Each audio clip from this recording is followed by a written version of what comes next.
Well, you know what, I'll actually start off. I just want to say how excited we are as a family to be here at Northern. This has really been a blessing for us and something that, we've looked forward to. It happened a little faster than we expected in terms of me being a head coach, but we are so excited to be here.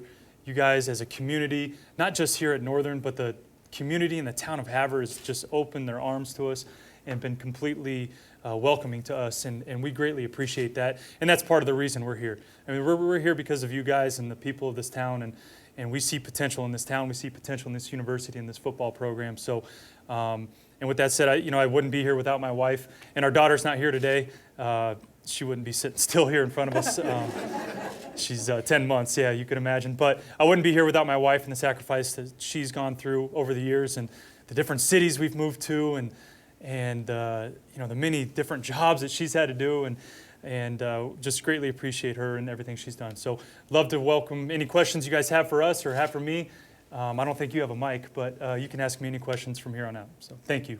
Just in general, talk about what the last couple of weeks have been like. Not since you were named the head coach. I mean, that's kind of life changing, right? In essence, what's it been like for you since? Well, let's see. Christmas hit, and the day after Christmas, I told my wife I can't wait any longer. I'm going to Havre. So that's what I did on the 2 days after Christmas. I hit the road and came over to Havre, and I said, let's get this start date early, Christian. I want to get to work. So I've been on the phone ever since then for the past week, whether it be recruiting or potential staff hires, and that's kind of where I've been so far. So it's been pretty hectic, but exciting at the same time.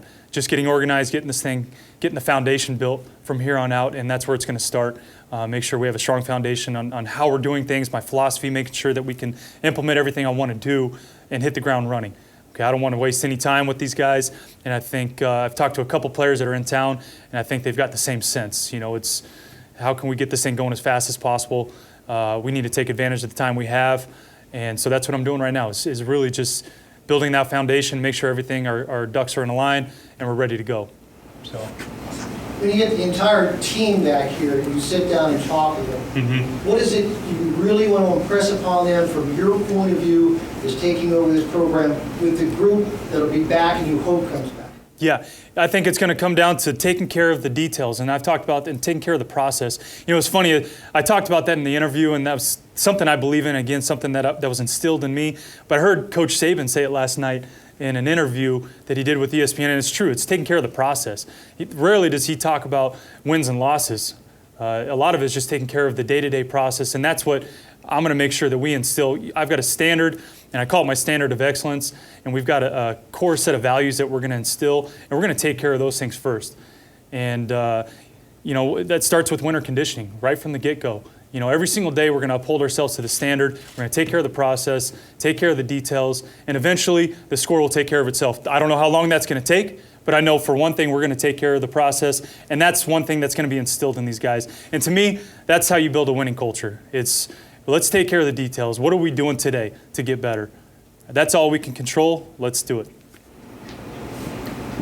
There's such a rich coaching background from other coaches.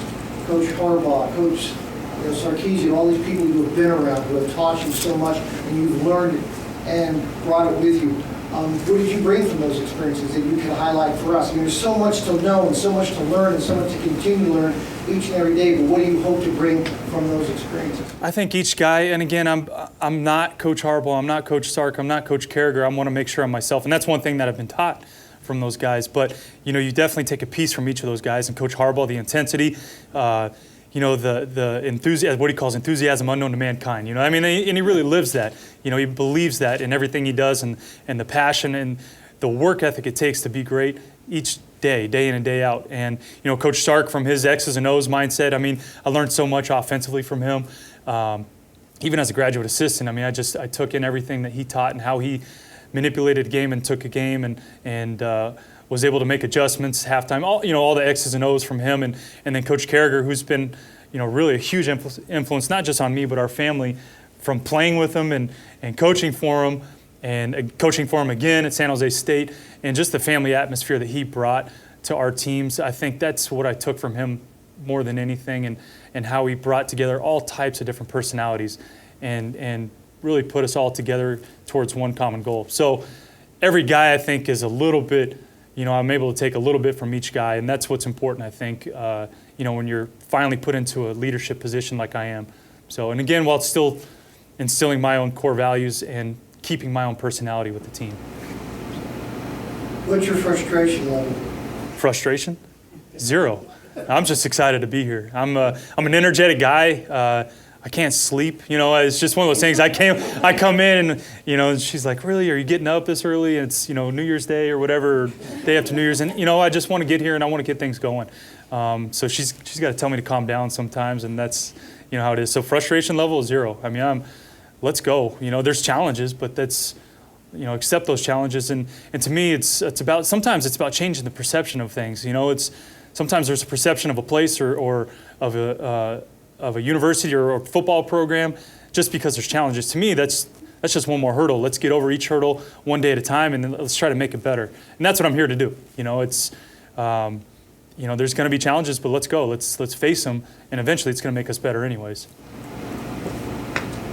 Coach, will you watch much film from last year, or are you just going to more so just say, hey, we're going forward from here? Oh yeah, I watch film. Kind of a nut anyways watching film. Yeah. So, I think that was the first question I asked Christian is how do I get on this huddle account? How do I watch film from last year? And I was able to, Jake Eldridge has really helped a lot, with bridging a lot of those gaps for me, and I appreciate him for that.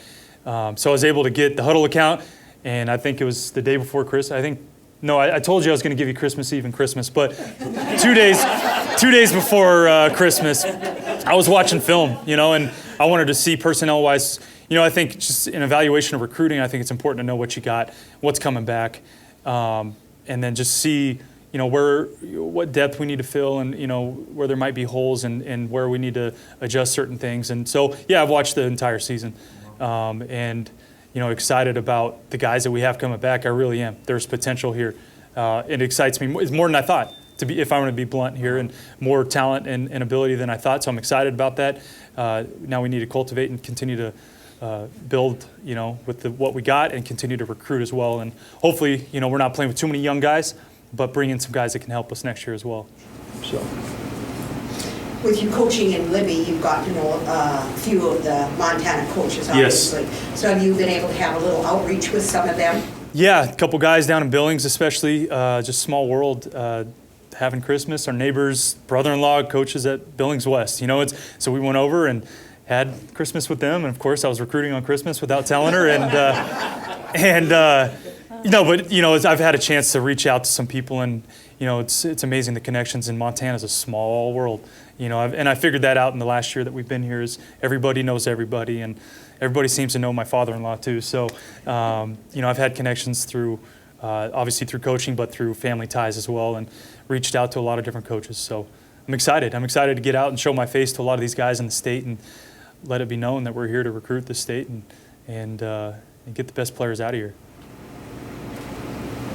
What are you trying to impress upon a new recruit? There's so many facets of what brings a young man here. He may just like Montana. He may like the opportunity to hunt and fish. You don't know. Mm-hmm. But when you sit down in front of him and his parents, what are you going to project to that young man that's going to convince him that this is the best place for him?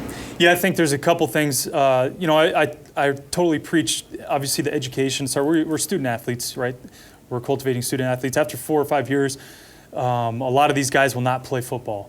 I don't even care if you're at the Division I level. A lot of guys just do not make it to the NFL. So it's important that the decision they're making is not a 4-year decision, but a 40-year decision. So what's great about this place, I've got the #1 recruiting tool, is we're the #1 earned graduate in the state of Montana. I mean, what else do you need to know?